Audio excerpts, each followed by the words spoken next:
What's going on, family? Welcome back to Isrock's Movie Reviews. And today we're going to be discussing a movie back from 1996. We're going back today, and it's called The Fan. This movie stars Wesley Snipes, Robert DeNiro in two very pivotal roles. This movie, man, also starred Alan Barkin, John Leguizamo, just to name a few. This movie definitely very nostalgic and very memorable from my childhood. I will never forget the day this movie came out. Mike Tyson knocked out his opponent at that time so quick. My father ended up picking up and took me to the movies back in '96. I will never forget that.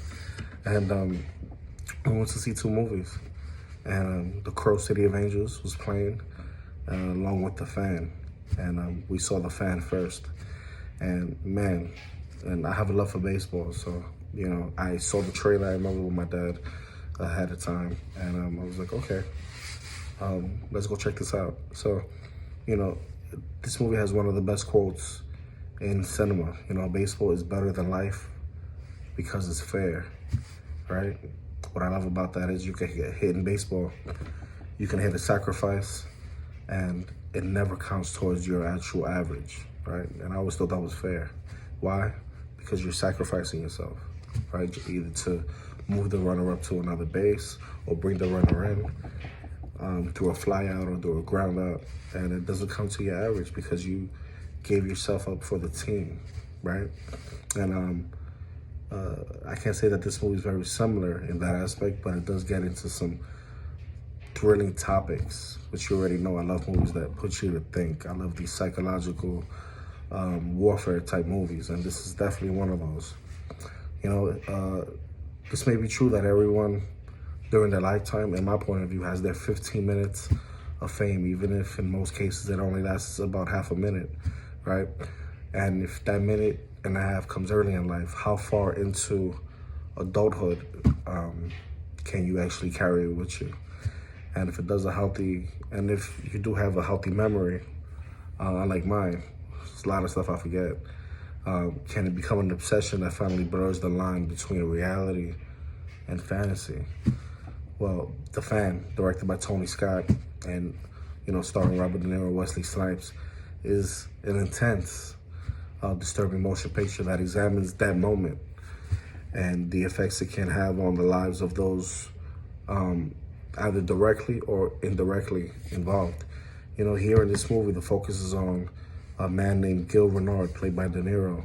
He's a knife salesman in San Francisco, and he's a die-hard Giants fan, just like I'm a die-hard Yankee fan.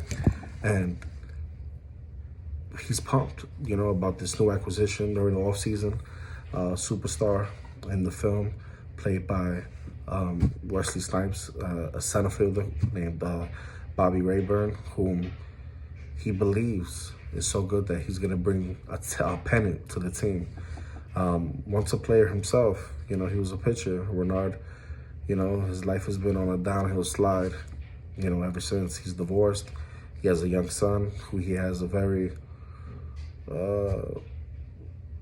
unsettling relationship with, you know. And when it comes to work, you know, his sales have been so poor that his job is on the line. He sells knives, and he's a very angry man. He's disturbed, very disturbed individual. Renard has reached a pivotal point in his life, and for inspiration, he continually returns to the philosophies of the catcher in which he used to play with from his playing days. Coop, played by Charles Hallahan, whom he considers one of the finest athletes he ever knew. And this is a case of him going back to the past and living in the past, though, you know, because of, you never know. You never know psychologically what he's going through. But throughout the film, you actually find out, you know, they flesh that out in detail. And as his life continues to deteriorate in many ways, his obsessions begin to add further to the imbalance of his perceptions of reality, which finally lead him past a point of no return.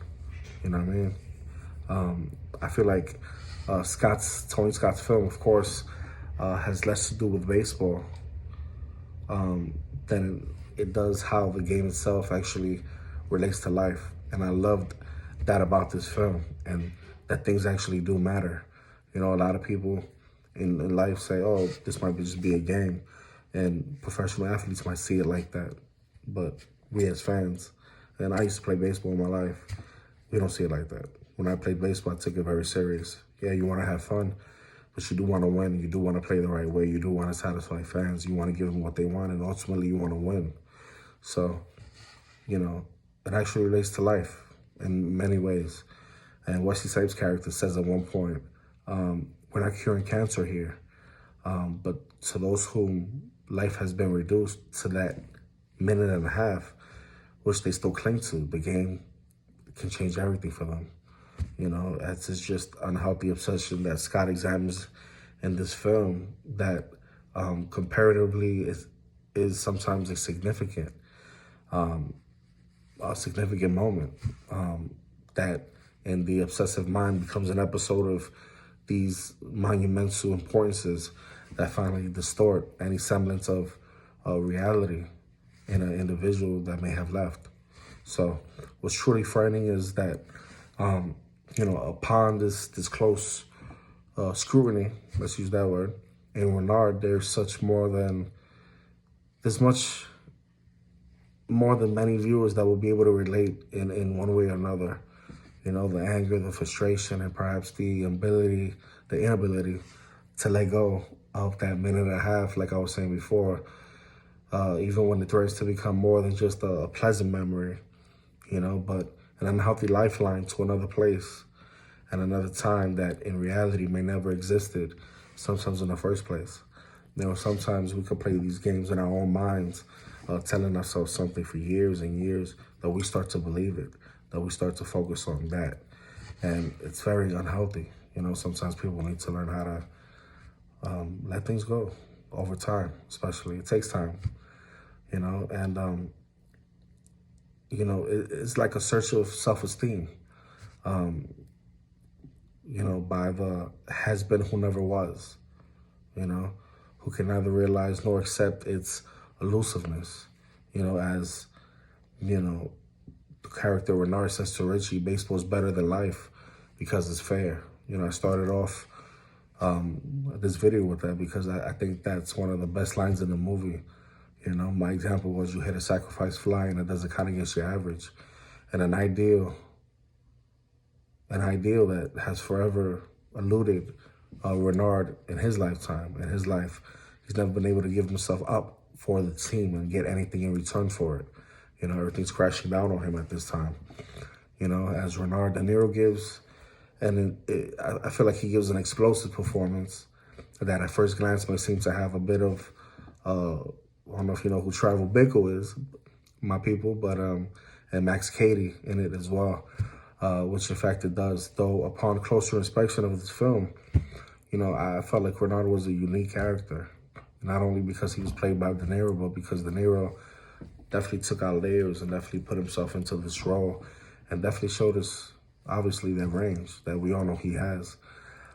Those with a disturbed mind may have traits in common, as these characters DeNiro has portrayed certainly do. But DeNiro, in my point of view, has successfully given each of them an individual personality, and when viewed side by side, the differences are readily apparent. You know, Bickle may have been a sociopath, and Cady a cold-blooded killer, but Renard is a man who pretty much was never able to get a handle on his own life, you know, and has allowed his obsessions to dictate the choices he's made along the way. And DeNiro is simply a master in this movie. He's a master of his craft, as we all know, with the ability to make his characters so real that his performances, like this one, can be sometimes overlooked. Even though this was an Oscar-worthy performance for which he never received the acclaim that he was due for this film. His Renard is so like someone you would run into in your everyday life. In retrospect, you know, it's scary, but it's the kind of performance we've come to expect from DeNiro as usual. You know, this man doesn't disappoint. I think he took a lot of notes from Michael Douglas's Fallen. Very similar character, if you didn't see that movie, and I will be doing a review on it in the future. And I love love the way this man just takes something and makes it his own, and he makes you really think that that's him. And I'm sure in real life he's a gem. And we get to his counterpart in the film. We get to Wesley Snipes as well, who gives a very, very solid performance as Rayburn. You know, I think this is one of his best ever roles, which is not surprising when you consider, you know, who he's working with in Robert DeNiro, who's going to bring out the best in you. You know, if you study DeNiro's films, you may never discover a common thread running through them with regard to his co-stars. You know, DeNiro has the ability to make those with whom he is working with better at all times, and it's something that stays with them forever. You know, consider Christopher Walken and Meryl Streep before, right? The Deer Hunter, or Ed Harris before Jackknife. Certainly they were exceptional talents before, but they have arguably gotten better since. You know, and these are seasoned actors. And Snipes is no exception. You know, he's no exception. You know, especially around this time in '96, man, Wesley Snipes was at his all-time high. He was at his peak, and man, he knocked it out the park. No pun intended. Nor is Benicio del Toro, who I think had a really good role in this film. He was a recipient of the Oscar for Best Supporting Actor for Traffic, if you didn't see that film, who he was unbelievable in. And he gives a memorable turn here as Rayburn's rival teammate, an outfielder, and they call him Juan Primo. He's like the MVP of the team, and that really bothers Wesley Snipes. And finishing it off, the supporting cast includes Patty, played by Ellen Barkin, John Leguizamo. You got a lot of Chris Mulkey, Dan Butler, and a thought-provoking thriller that gives some real insight into this cause and effect of the psyche of human nature was awesome. The Fan is like an open wound that may hit too close to home for some, you know, especially when talking about mental health. And to dismiss this as just as a, you know, as a baseball movie, you're not gonna get a baseball movie. In fact, you're gonna get kind of a action flick, and that would be a mistake. This is more of a psychological thriller, and to dismiss it as anything else will be untasteful, honestly. There's so much more here that meets the eye. In the end, those who pay attention will ultimately reap the rewards that this movie offers. It's a very tense sports drama and thriller. I give this movie definitely an 8 out of 10. You're gonna enjoy it, and go check it out. To the next one. Peace. Don't forget to subscribe, click that like button, and I'll see you on the next one.